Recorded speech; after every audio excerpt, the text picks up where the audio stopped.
Дуга мала би бути, нема. In this picture, 5-year-old Stepan Barna and his father are at his grandfather's grave. After 74 years, Stepan already having a son, they are trying to find the burial ground. Наш хрест тут діти є, я вам кажу. Мусить бути. Є щось там, хлопці? Among the dozens of abandoned graves, the right one was never found. Candles and flowers were left at another burial place by friends of the family.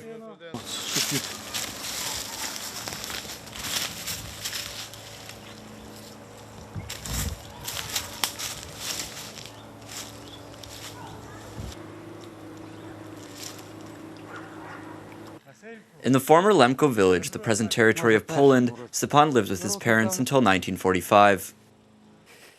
Поляки до нас відносилися дуже гарно тут. The Poles here treated us very well. Only one Pole lived here in this village. All of the others were Lemkos, Ukrainians.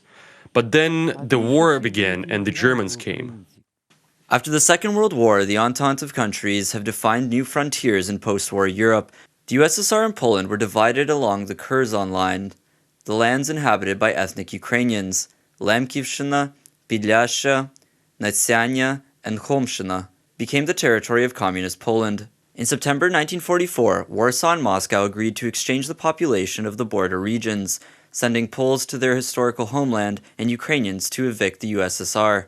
When the deportation began, Stepan was only 6 years old, but the horrors of these events are still imprinted in his mind. Всіх повивозили. All were deported. My uncle was taken to the Dnipropetrovsk region. We were under the impression that we could stay, but this was not the case. 2 soldiers came, and as I remember it, they took my father, who was tied to a wheel. We started crying. Then my father was taken up the mountain. That's where they hit him and he fell down. My mom went after him and she was punched too. We started to scream. The Poles said that we should better not be here by the next morning. We returned home. Our father ran to get his books. We left with nothing, taking our horse and just the cows. We arrived at the next village 20 kilometers from us. It was called Tovst in the Ternopil region. 482,000 Ukrainians were forced to leave their homes and move to the USSR. Refusing could lead to repercussions and confiscation of property.